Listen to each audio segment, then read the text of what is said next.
Monsieur le Président, Mesdames, Messieurs les chefs d'État et de délégation, Monsieur le Secrétaire général des Nations Unies, Mesdames, Messieurs, le maréchal du Tchad Idriss Déby Itno, Président de la République, chef de l'État, qui aurait bien voulu s'adresser personnellement à cette auguste assemblée, mais empêché, m'a chargé de vous délivrer ce message. Avant tout propos, je voudrais féliciter le président de la 75e session de l'Assemblée générale, son Excellence l'ambassadeur Volkan Bozkır, dont l'élection intervient dans ce contexte particulièrement difficile de la pandémie du Covid-19 et l'assurer du soutien total de mon pays pour mener à bien ce combat. Par la même occasion, j'adresse mes vifs remerciements à son Excellence M. Tidjani Mohamed Bandé, président sortant qui a su mener à bien sa mission en dépit de l'irruption inattendue de la pandémie qui a dû impacter sur son agenda de travail. Qu'il me soit permis de rendre un vibrant hommage à son Excellence M. Antonio Guterres, secrétaire général des Nations Unies, pour son leadership avisé et sa gestion de la crise en cette période difficile. Je saisis l'opportunité pour féliciter le directeur général de l'Organisation mondiale de la santé, son Excellence Dr Tedros Adhanom Ghebreyesus et tous ses collaborateurs pour le travail remarquable qu'ils fournissent pour lutter au quotidien contre cette pandémie. Les leçons tirées de cette pandémie nous donnent l'occasion de repenser nos systèmes sanitaires. Aussi, l'OMS doit-elle s'adapter en termes de moyens de prévention et de lutte contre la survenance de telles pandémies à l'avenir. Je tiens à saluer le leadership de son Excellence Matamela Cyril Ramaphosa, président de la République sud-africaine et président de l'Union africaine, et la Commission de l'Union africaine, qui ont su mettre en place une stratégie continentale de riposte contre la pandémie pour la prise à temps des mesures visant, entre autres, l'approvisionnement groupé en fournitures médicales pour les États membres, la sauvegarde de l'économie africaine et la recherche du vaccin contre le Covid-19. Excellences, Mesdames, Messieurs, le format révisé du débat général de cette année est la parfaite illustration, s'il en faut, de l'ampleur des bouleversements dans le monde occasionnés par la pandémie du Covid-19 qui continue, hélas, à sévir. Cet ennemi invisible et implacable a non seulement causé d'énormes dégâts humains, il a également profondément impacté tous les aspects de la vie économique et sociale, mettant à rude épreuve nos capacités de réaction à l'échelle nationale et mondiale. Le thème fort pertinent de cette session, l'avenir que nous voulons, l'ONU dont nous avons besoin, réaffirmons notre engagement collectif en faveur du multilatéralisme, faire face au Covid-19 grâce à une action multilatérale efficace, souligne parfaitement l'importance que chacun d'entre nous devra accorder à la coopération internationale et au multilatéralisme en tant que moyen irremplaçable pour relever les grands défis communs tels que les pandémies, le dérèglement climatique, le terrorisme, la pauvreté et les inégalités, pour ne citer que ceux-là. La crise du Covid-19 a montré notre faiblesse commune et en même temps démontré la nécessité que seuls des efforts collectifs renforcés permettront de mieux appréhender et surmonter les défis globaux pour l'intérêt de chacun et de tous. C'est l'occasion pour la grande famille des nations, en ce moment de célébration du 75e anniversaire de notre organisation, et dans le contexte particulier actuel, de réaffirmer la place centrale de l'Organisation des Nations Unies et le rôle primordial du multilatéralisme dans les relations internationales. C'est le lieu également de souligner l'urgence absolue de renforcement du multilatéralisme par la réforme de la gouvernance mondiale rudement mise à l'épreuve pendant cette période en vue de son adaptation au monde d'aujourd'hui pour mieux affronter et résoudre les défis actuels et à venir. Le Tchad souligne l'impérieuse nécessité d'une coopération internationale accrue à travers une solidarité agissante envers les plus vulnérables, les pays les moins avancés, les pays en développement, sans littoral, les petits États insulaires en développement, afin que les promesses de la Charte des Nations Unies soient pleinement réalisées et que le but ultime du programme de développement durable à l'horizon 2030, de ne laisser personne de côté, soit une réalité et non encore une énième promesse non tenue. Excellences, Mesdames, Messieurs, le monde entier subit en ce moment les dégâts de la pandémie du Covid-19, mais la capacité d'y faire face varie. Les pays en développement, en particulier les pays africains, du fait de leurs multiples fragilités structurelles, sont plus exposés aux conséquences fâcheuses de ce fléau. Le Tchad, pays sahélien enclavé, déjà en butte à une multitude de chocs, subit de plein fouet les multiples répercussions de cette pandémie sur les divers aspects de la vie nationale. Ses priorités nationales s'en trouvent bouleversées et les ressources limitées de l'État ont dû être réorientées pour faire face en premier aux urgences sanitaires, humanitaires et socio-économiques. Comme dans d'autres pays partageant les mêmes conditions, la situation socio-économique est inquiétante au Tchad. La croissance pour l'année en cours a été revue à la baisse, le déficit budgétaire s'est creusé, plusieurs centaines de milliers de travailleurs se sont retrouvés en situation de chômage technique, la vie des ménages s'est retrouvée considérablement affectée, les données macroéconomiques de l'année 2021 ne s'annoncent pas sous les meilleurs auspices. La capacité de l'État à mettre en œuvre les actions de développement découlant du Plan national de développement du Tchad 2017-2021, considéré comme le principal levier de la mise en œuvre des agendas internationaux, en particulier le plan décennal de l'agenda 2063 de l'Union africaine et l'agenda 2030 des Nations Unies, se trouve affaibli. Ce plan national de développement du Tchad, qui a été fortement soutenu par les donateurs lors de sa présentation à la table ronde de Paris en 2017, n'a pas reçu les résultats escomptés à cause de la faible mobilisation des ressources attendues. Aussi, pour appuyer le gouvernement dans ses efforts visant à promouvoir son développement durable, la tenue des promesses faites pour son financement est-elle vitale pour le Tchad qui élabore en ce moment le second plan national de développement 2022-2026. Excellences, Mesdames, Messieurs,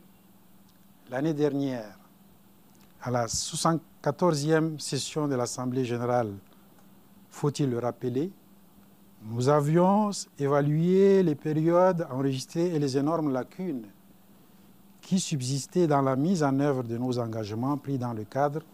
de l'agenda 2030 en termes d'éradication de l'extrême pauvreté, d'accès à l'éducation de qualité, de lutte contre les changements climatiques, de réduction des inégalités et d'inclusion.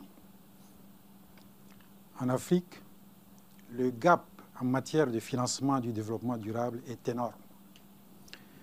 Les promesses contenues dans le programme de développement durable et le programme d'action d'Addis Abeba n'ont pas été réalisées. C'est l'occasion de souligner que sans une action vigoureuse de la part de toutes les parties prenantes, la probabilité est forte que le pari commun des objectifs de développement durable de l'agenda 2030 ne soit pas tenu à terme. C'est pourquoi la décennie d'action est capitale pour passer de la parole à l'action afin de mobiliser les ressources requises et accélérer la mise en œuvre de cet agenda.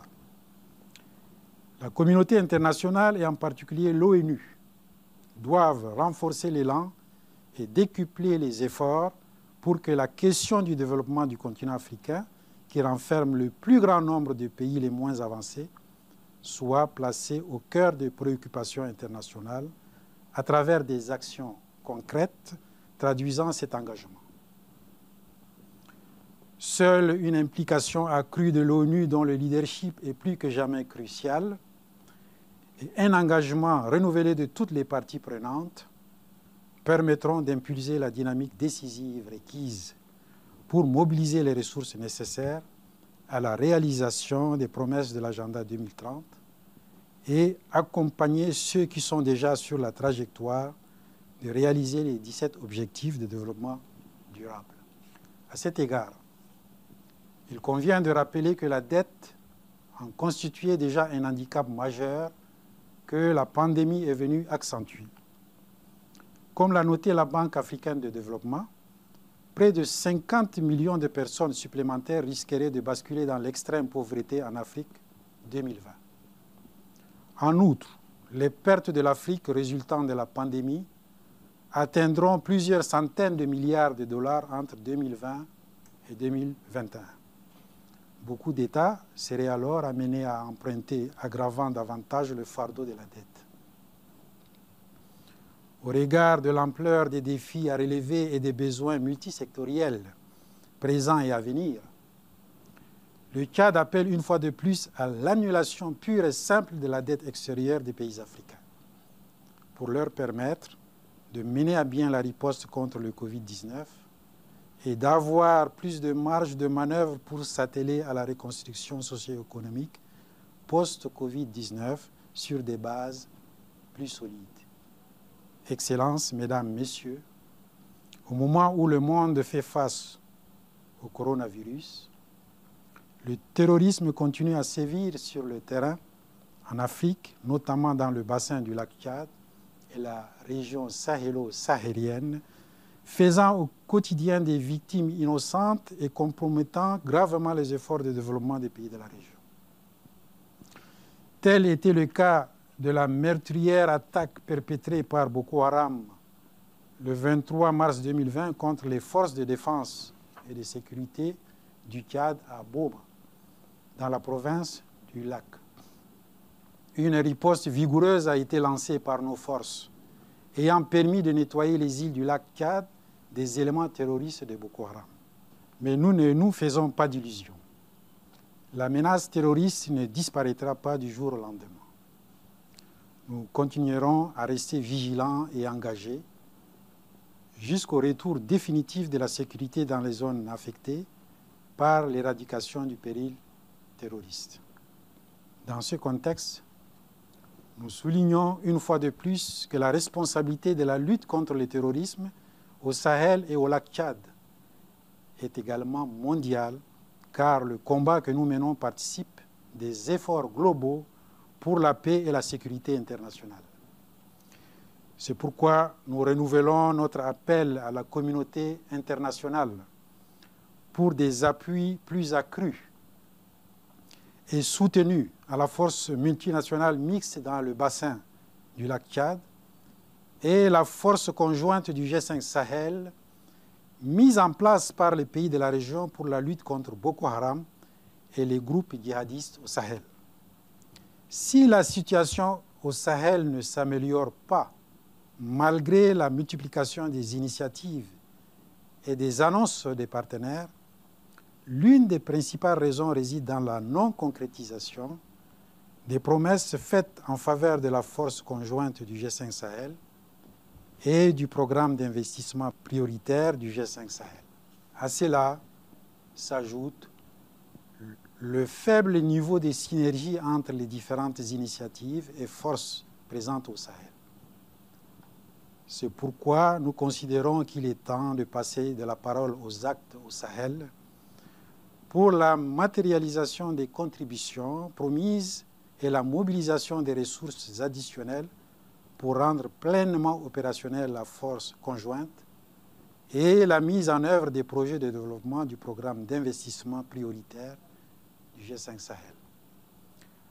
Nos États ont consenti des efforts propres considérables en dépit de leurs maigres ressources. Nous avons certes bénéficié des soutiens multiformes des partenaires bilatéraux et multilatéraux envers lesquels nous exprimons une fois de plus notre sincère gratitude. Mais au regard de l'ampleur des défis, un appui international constant et conséquent est indispensable. C'est le lieu de réitérer une fois de plus notre appel au Conseil de sécurité en faveur de la mise sous chapitre 7 de la charte de l'ONU de la force conjointe du G5 Sahel afin de lui assurer un financement pérenne et prévisible. Par ailleurs, nous saluons le lancement de la coalition pour le Sahel, convenue entre les pays du G5 Sahel et leurs partenaires, en vue de mutualiser les efforts et mobiliser les ressources pour lutter contre le terrorisme. À cet égard, il importe de continuer à œuvrer au renforcement de la mise en cohérence des objectifs et actions de toutes les initiatives en faveur du G5 Sahel afin de répondre plus efficacement aux défis et de produire des résultats palpables sur le terrain en termes de sécurité et de développement. Excellences, Mesdames, Messieurs, sur la question du changement climatique, le cas de pays sahéliens soumis aux effets néfastes de cette menace existentielle qui affecte fortement les secteurs qui sont à la base de son économie demeure attaché à la mise en œuvre de l'accord de Paris sur le climat. Dans cette perspective, l'urgence dans la mise en œuvre des mesures adoptées dans le cadre du financement de la lutte contre le changement climatique,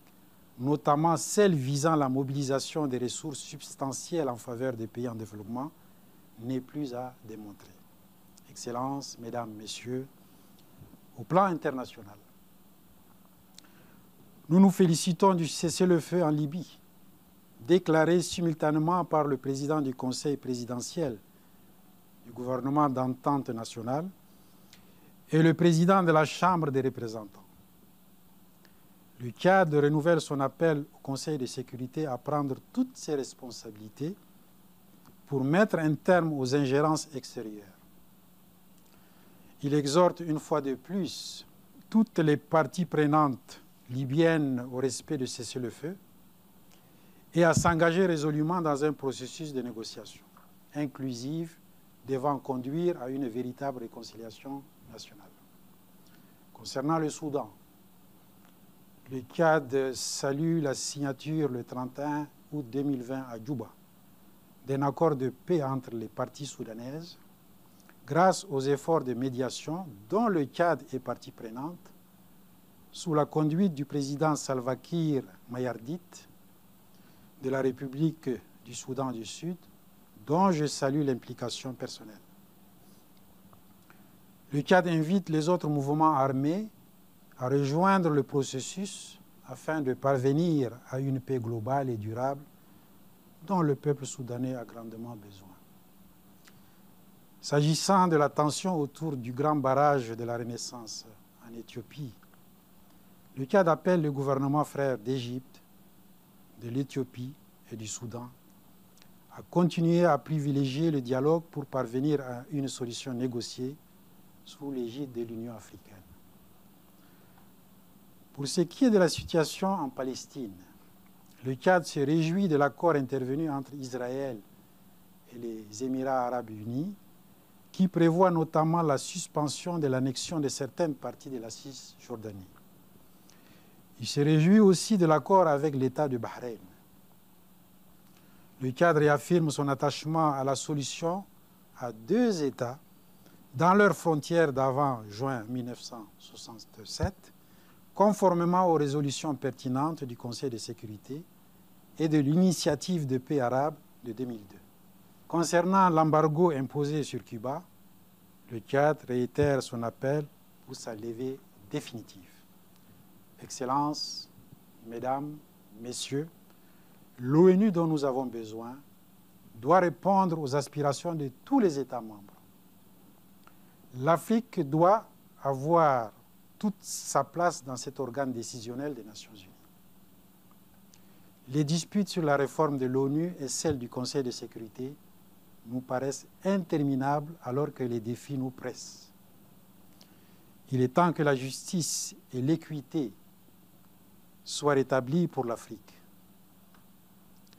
Dans cette perspective, le cadre reste attaché à la position commune africaine articulée dans le consensus des îles Unis. Je souhaite plein succès à nos travaux. Je vous remercie de votre aimable attention.